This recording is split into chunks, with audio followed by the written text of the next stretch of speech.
puji dan syukur kehadirat Allah Subhanahu wa taala. Dialah Allah Subhanahu wa taala yang maha besar, yang besar selain Allah kecil. Dialah Allah yang maha perkasa, yang maha kuat, yang kuat, yang perkasa selain Allah lemah. Dialah Allah raja di atas para raja, yang raja selain Allah hamba. Dialah Allah Subhanahu wa taala yang maha berkuasa selama-lamanya, yang berkuasa selain Allah kadang berkuasa dan kadang tidak berkuasa. Dialah Allah Subhanahu wa taala yang maha kaya, yang kaya selain Allah miskin. Dialah Allah yang maha hidup, yang hidup selain Allah pasti akan mati, yang ada selain Allah pasti akan tiada, yang wujud selain Allah pasti akan binasa. Sedangkan hidupnya Allah, adanya Allah, wujudnya Allah kekal abadi, tidak akan pernah musnah dan tidak akan pernah binasa. Dialah Allah yang maha berilmu, yang berilmu selain Allah adalah pencari ilmu. Dialah Allah yang maha tahu, yang tahu selain Allah adalah pencari pengetahuan. Dialah Allah Subhanahu wa taala yang maha melihat, yang melihat selain Allah buta terhadap warna-warna yang jauh, buta terhadap warna-warna yang tersembunyi dan warna-warna yang tidak tampak. Dialah Allah Subhanahu wa taala yang maha mendengar, yang mendengar selain Allah tuli terhadap suara-suara yang jauh dan suara-suara yang dekat akan menulikannya. Dialah Allah yang dimana kadar kedekatan hamba dengannya tidak akan membuat hamba itu setara dengannya. Jauhnya hamba darinya tidak akan menjadikan dinding penghalang antara dirinya dengan hambanya. Dialah Allah yang dimana walaupun seluruh makhluk berbuat baik tidak akan menambahkan sedikit pun keagungan di sisinya, dan walaupun seluruh makhluk berbuat dosa tidak akan mengurangi sedikit pun keagungan di sisinya. Dialah Allah yang memisahkan dan yang mempertemukan. Dialah Allah yang memisahkan Nabi Allah Adam dengan Siti Hawa, dan dialah Allah yang mempertemukan Nabi Allah Adam dan Siti Hawa. Allah pertemukan Nabi Allah Adam dan Siti Hawa dalam surga, dan Allah pisahkan Nabi Allah Adam dan Siti Hawa. Nabi Adam Allah turunkan di India di bawah kaki gunung Himalaya. Siti Hawa Allah turunkan di Jeddah. Kemudian Allah pertemukan kembali di padang Arafah. Dialah Allah yang memisahkan Nabi Allah Yakub dengan anaknya Nabi Allah Yusuf alaihissalam, dan dialah Allah juga yang menemukan, mempertemukan Nabi Allah Yakub dan Nabi Allah Yusuf alaihissalam. Dan dialah Allah yang 1,5 tahun yang lalu memisahkan kita, dan Allah juga yang mempertemukan kita pada malam hari yang mulia. Saudara-saudara sekalian yang dimuliakan oleh Allah Subhanahu wa taala, alhamdulillah, saya bersyukur kepada Allah Subhanahu wa taala atas nikmat yang Allah Subhanahu wa taala berikan. Hadirin sekalian yang dimuliakan oleh Allah Subhanahu wa taala, Allah mempertemukan kita kembali bisa bertatap muka di majelis yang penuh dengan kemuliaan ini, di majelis yang penuh dengan keutamaan, yang dimana kita semuanya ketahui bahwasanya saat ini Republik Indonesia, negara kita cintai, sedang dilanda pandemi COVID-19, yang dimana kita duduk di sini untuk berdoa. Mudah-mudahan Allah Subhanahu wa taala segera angkat penyakit COVID dari tanah Indonesia yang kita cintai. Indonesia tanah para aulia, Indonesia tanah para habaib, Indonesia tanah para syuhada. Insya Allah akan Allah angkat semuanya. Saudara-saudara, corona atau apapun itu disebutnya, itu menurut ulama-ulama min ahlil bawatin, itu mereka adalah makhluk ciptaan Allah Subhanahu wa taala. Saudara-saudara, sekalipun corona dikatakan adalah virus yang diciptakan oleh Amerika atau virus yang diciptakan oleh Cina, atau virus yang diciptakan oleh dokter, pasti ada unsur-unsur makhluk ciptaan Allah yang Allah ikut sertakan di dalam penciptaan virus tersebut, sehingga yang memiliki kekuasaan penuh atas virus tersebut adalah Allah Subhanahu wa taala. Maka satu-satunya jalan untuk menyelamatkan diri daripada itu kembali kepada Allah, taat kepada Allah, patuh kepada Allah, tunduk kepada Allah Subhanahu wa taala. Ketika engkau takut kepada Allah Subhanahu wa taala, akan Allah tanamkan dalam hati para makhluk rasa takut kepadamu. Ketika engkau kembali kepada Allah, takut kepada Allah, taat kepada Allah, apakah ada satupun makhluk yang bisa mencelakaimu? Saudara-saudara, ada penyakit yang lebih berbahaya dari corona. Apa itu? Hati yang lebih takut kepada corona daripada hati yang takut kepada Allah Subhanahu wa taala. Hatimu takut kepada corona, sampai-sampai engkau lebih takut kepada corona daripada Allah. Itu adalah penyakit yang lebih berbahaya daripada corona itu sendiri. Oleh karena itu bukan berarti kita tidak harus ikhtiar, tetap kita ikhtiar dengan masker. Sebab itu diajarkan oleh para ulama dan diajarkan oleh orang-orang soleh. Tetapi jangan juga terlalu lebay sampai masjid-masjid ditutup, sedangkan mal buka, Carrefour tetap buka. Carrefour milik orang asing, mal-mal milik orang asing, tempat-tempat yang jual beli sembako milik orang-orang asing dibuka, sedangkan milik pedagang-pedagang kecil ditutup. Apakah ini tidak merugikan rakyat? Apa yang mau terjadi di negara, saudara-saudara? Saudara-saudara sekalian yang dimuliakan oleh Allah, ada apa ini, saudara-saudara? Semua orang-orang disuruh berdiam diri dalam rumah, sedangkan tenaga kerja asing dari Cina mereka kirim sebanyak-banyaknya.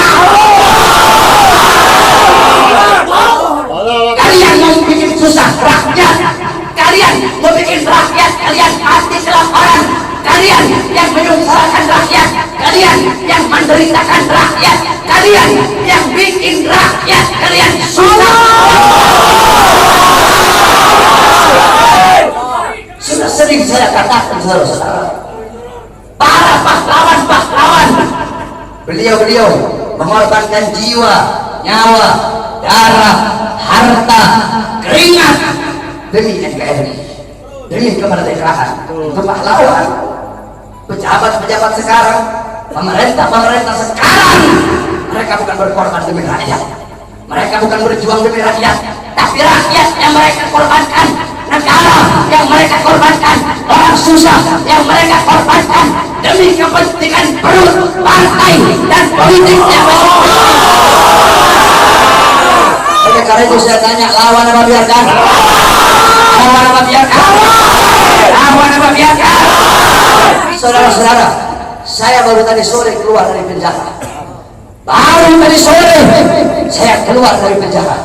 Tapi saya telah bersumpah ketika di pengadilan Bandung bahwasanya saya, Bahar bin Smith, bersumpah ketika itu di hadapan para hakim, di hadapan para jaksa, di hadapan para pengacara, di hadapan para seluruh hadirin yang hadir. Saya bersumpah, saya Bahar bin Ali bin Smith bersumpah demi Allah, selama kedua mata saya masih terbuka untuk melihat kemungkaran, melihat penderitaan rakyat, melihat kesusahan rakyat, maka selama itu tidak ada satupun yang bisa membungkam mulut saya.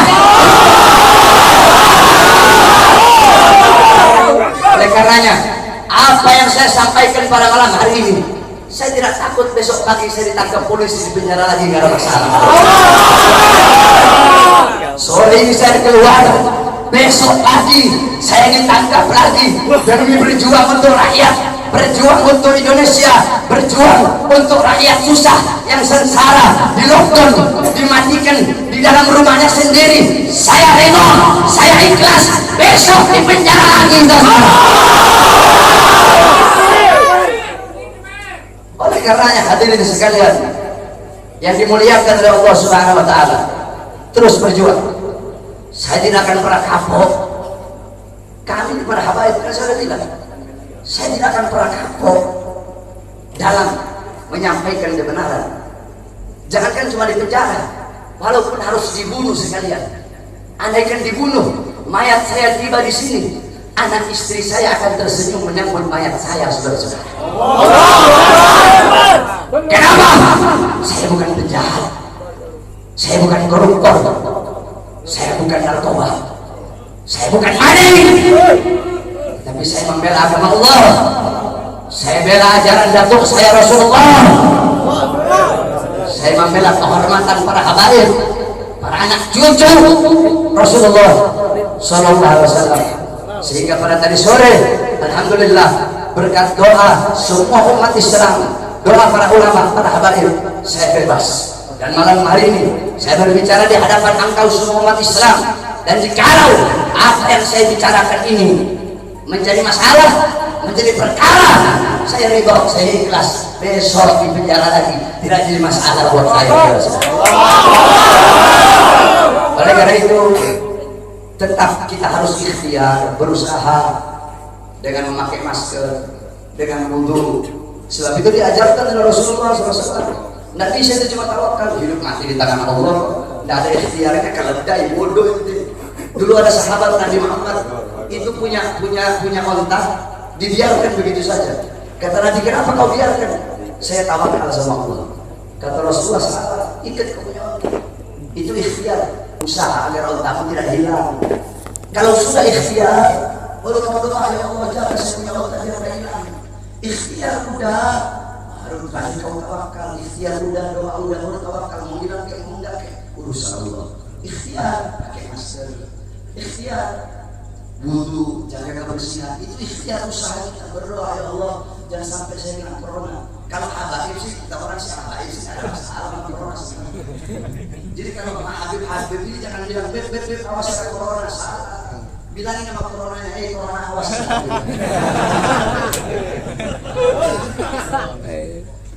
Corona awas, nanti kau dimasuki Habib. Bukan corona masuk Habib, masuk di kau. Paham? Jadi tetap kita ikuti aturan pemerintah. Selama aturan pemerintah itu tidak melanggar agama, kita sebagai warga NKRI yang baik wajib taat, wajib patuh kepada peraturan pemerintah, peraturan MUI. Betul? Karena apa? Selama aturan-aturan itu tidak melanggar agama, selama aturan-aturan itu apalagi senyawa dengan agama, menyatu dengan agama, maka kita sebagai orang yang beragama Islam wajib untuk mentaati dan mematuhinya. Betul?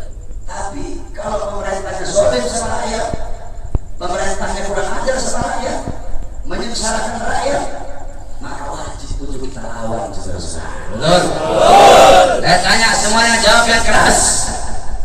Siap lawan kezaliman? Siap. Siap lawan kezaliman? Siap. Siap lawan penindasan? Siap. Siap hancur demi Islam? Siap. Siap hancur demi agama? Siap. Siap hancur demi Islam? Siap. Siap binasa demi Indonesia? Siap. Allahu Akbar.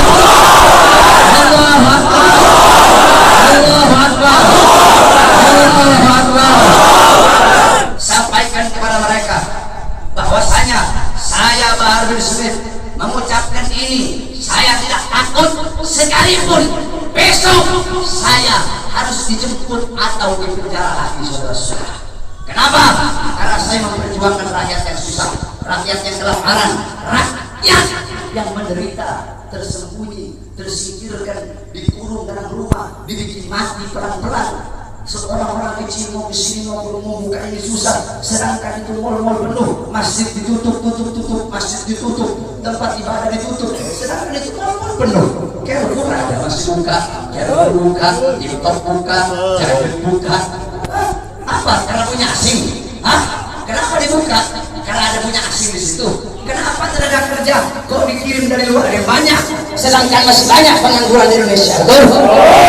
Anak-anak muda yang pengangguran di Indonesia banyak apa tidak? Banyak apa tidak? Banyak apa tidak? Yang butuh pekerjaan banyak apa tidak? Banyak apa tidak? Berarti jikalau pemerintah mereka mengirim tenaga kerja asing dari manapun mau Cina, mau Australia, mau Korea, mau Jepang, dari manapun, tidak peduli negaranya negara mana, berarti sedangkan Indonesia masih banyak yang pengangguran, berarti pemerintah ingin menyusahkan dan menyengsarakan rakyat. Maka kita sebagai rakyat, khususnya umat Islam, wajib untuk melawan sampai titik darah.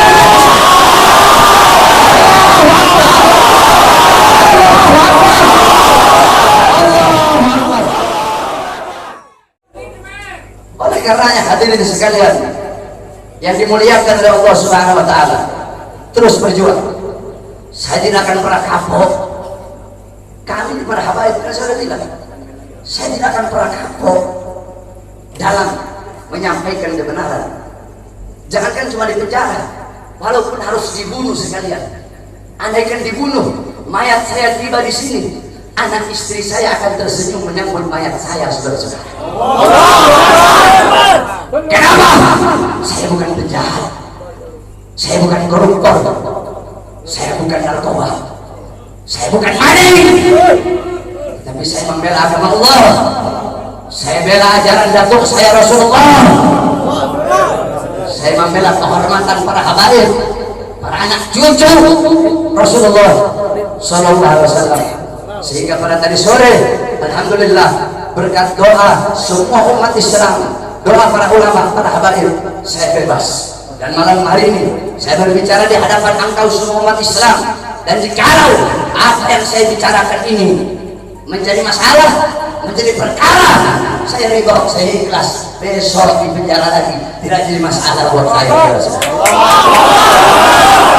Oleh karena itu, tetap kita harus ikhtiar, berusaha dengan memakai masker, dengan wudu. Sebab itu diajarkan oleh Rasulullah SAW. Tidak bisa itu cuma tawakal, hidup mati di tangan Allah. Tidak ada ikhtiarnya, keledai, bodoh itu. Dulu ada sahabat Nabi Muhammad itu punya onta, dibiarkan begitu saja. Kata Nabi, kenapa kau biarkan? Saya tawakal sama Allah. Kata Rasulullah, salah, ikat kau punya onta. Itu ikhtiar, usaha agar ontamu tidak hilang. Kalau sudah ikhtiar, baru kamu doa, ya Allah jangan saya punya onta biar tidak hilang. Ikhtiar udah, harus tadi kau tawakal. Ikhtiar udah, doa udah, baru tawakal. Mau hilang kayak mau enggak kayak urusan Allah. Ikhtiar, pakai masker.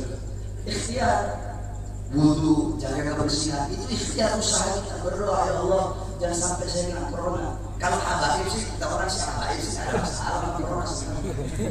Jadi kalau Habib ini jangan bilang beb awas ada corona, salah. Bilangin sama coronanya, corona awas.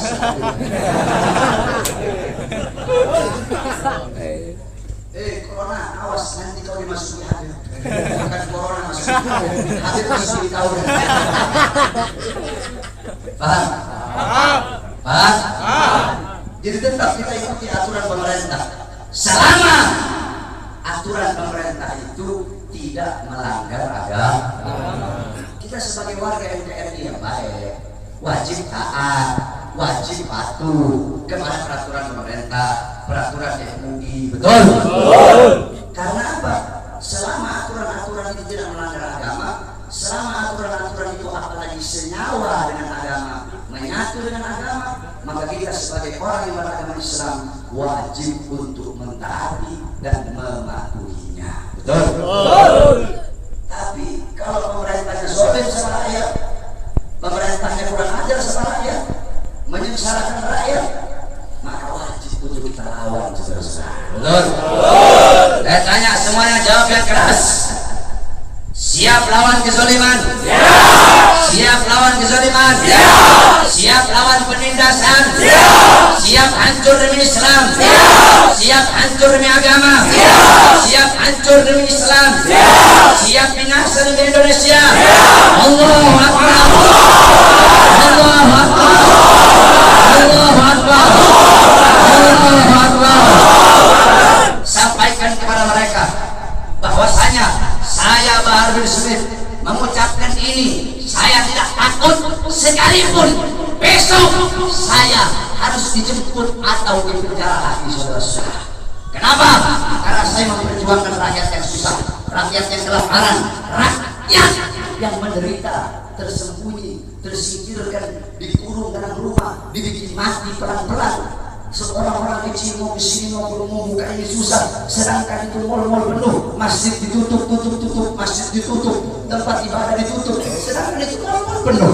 Carrefour ada masih buka, Carrefour buka, TikTok buka, Jalan buka. Apa? Karena punya asing? Hah? Kenapa dibuka? Karena ada punya asing di situ. Kenapa tenaga kerja kok dikirim dari luar yang banyak, sedangkan masih banyak pengangguran di Indonesia? Betul? Anak-anak muda yang pengangguran di Indonesia banyak apa tidak? Banyak apa tidak? Banyak apa tidak? Yang butuh pekerjaan banyak apa tidak? Banyak apa tidak?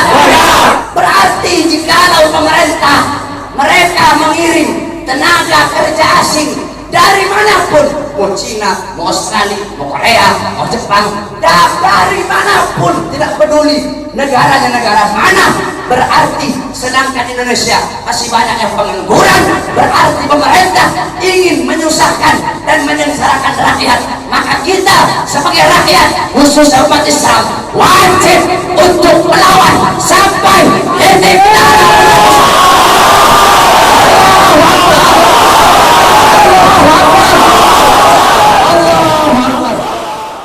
Prajurit pembela Rasulullah, bangkitlah